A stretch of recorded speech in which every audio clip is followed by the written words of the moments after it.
Merdeka belajar wujud yang nyata. Raih mimpimu juga cita-cita. Generasi emas Indonesia. Profil pelajar Pancasila tanamkan di dalam dada. Profil pelajar Pancasila, cerdas berkarakter itu kita.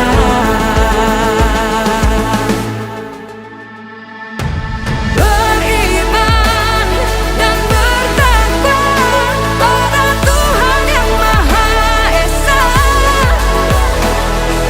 Berakhlak mulia, berkebinekaan global kita.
menyaksikan drama kolosal dari SD Kalipugol 1.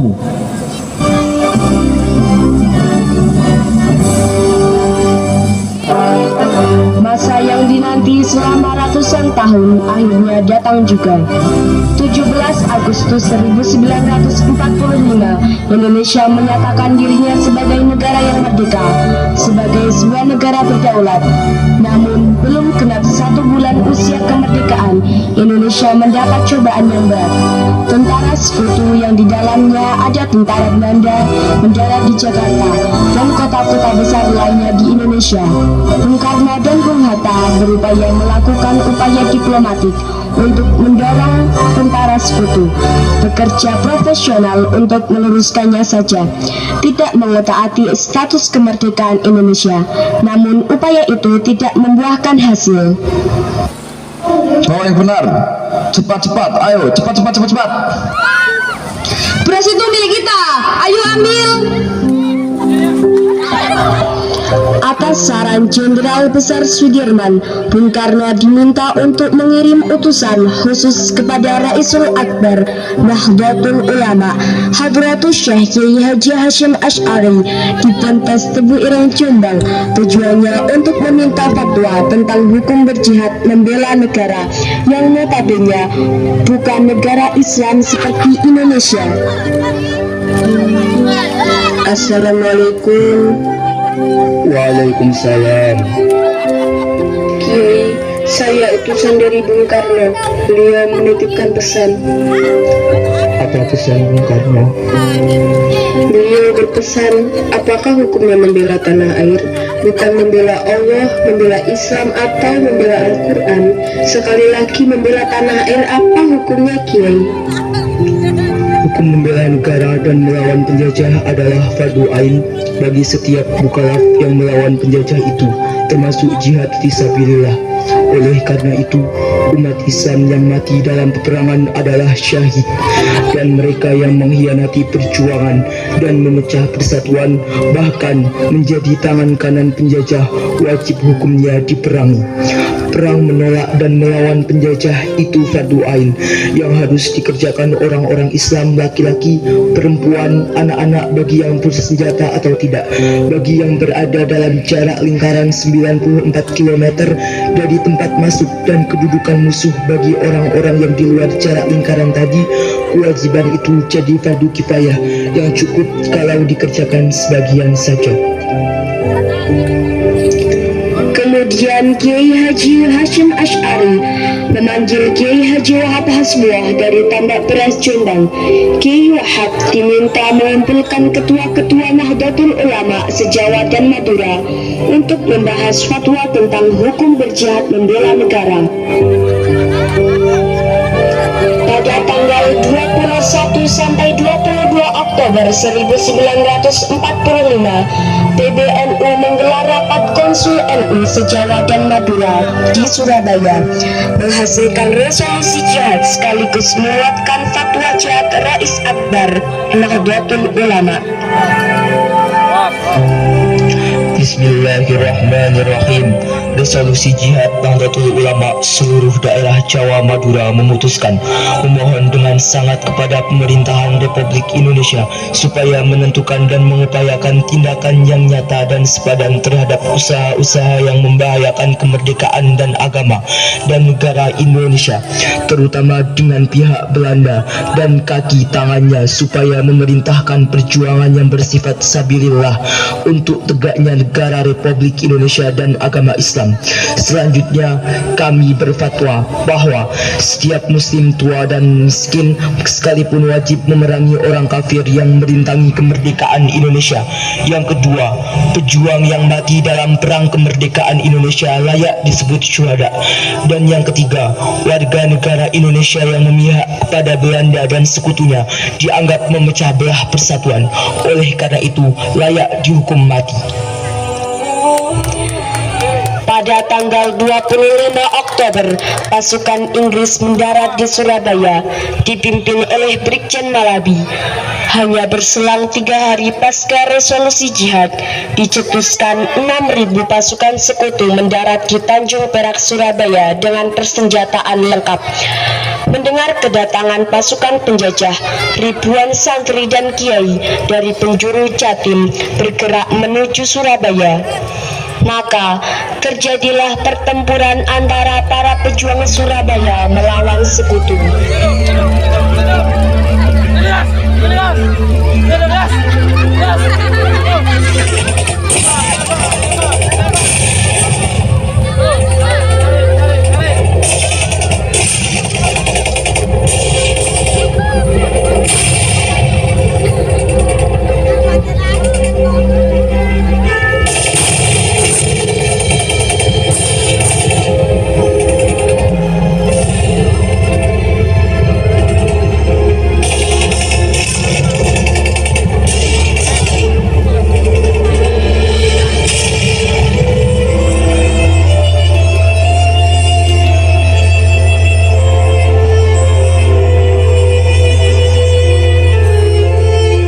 Tanggal 30 Oktober 1945 telah terjadi gencatan senjata antara Laskar Arek-Arek Surabaya dan pasukan sekutu Inggris.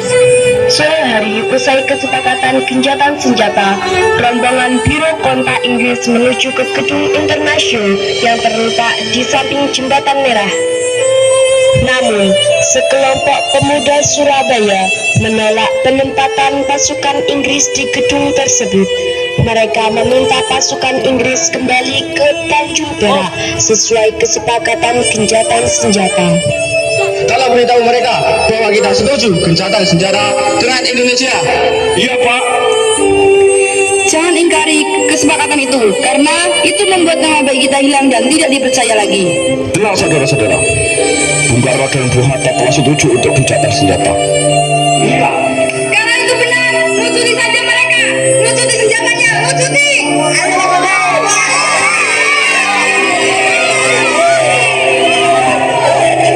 Kami menerima permintaan kalian. Saya yang akan bertanggung jawab penuh. Dan sekarang biarkan kami masuk. Mereka akan bertanggung jawab penuh. Jadi biarkan kami masuk ke dalam gedung itu. Rakyat Indonesia pun memberikan kesempatan untuk pasukan Inggris masuk ke dalam gedung internasional. Mayor. Iya, Pak. Saya dapat berita dari Brigadir Malabi. Proses gencatan senjata sedang berlangsung, tetapi mereka menginginkan kita menyerahkan senjata dan menyerah. Akan tetapi, Jenderal memerintahkan kita untuk mengambil tindakan apapun yang diperlukan untuk memastikan keamanan bagi pasukan. Siap, Kapten. Akhirnya terjadi ketegangan yang menyulut baku tembak. Di tempat ini secara mengejutkan, Brigjen Malabi tertembak dan mobilnya terbakar, dan gencatan senjata pun berakhir.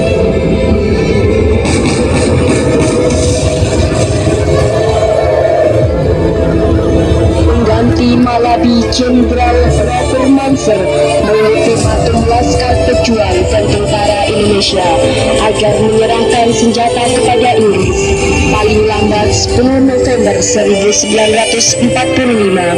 Jika tidak, Inggris mengancam akan membunuh hanguskan Surabaya. Siapa yang membunuh jenderal kami? Jenderal terbaik Inggris. Kalau kalian tidak menyerahkan pembunuh Jenderal Malabi, saya katakan maskapai pribumi harus menyerahkan senjata-senjata mereka kepada kami paling lambat 10 November.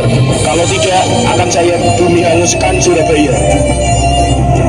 Mendengar ancaman itu, para komandan Laskar Hizbullah, Sabilillah, Mujahidin, PKR, dan para santri marah besar.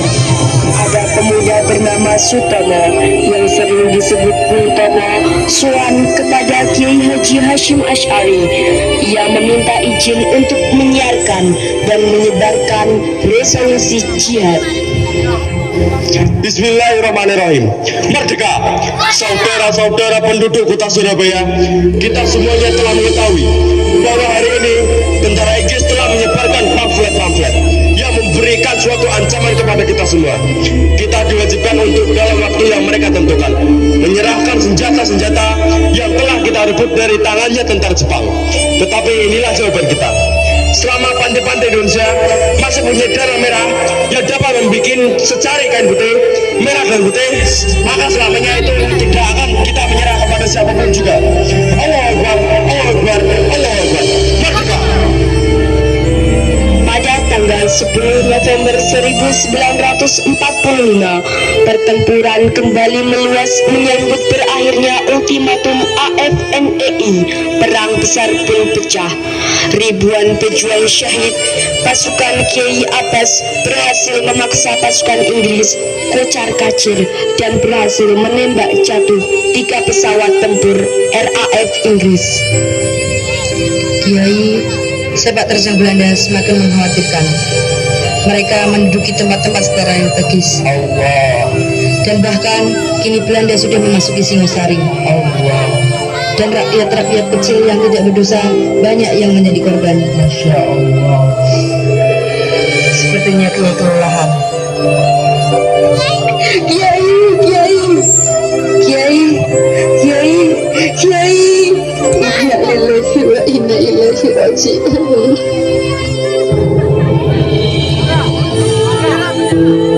Indonesia berduka karena kehilangan Kiai Haji Hasyim Asy'ari.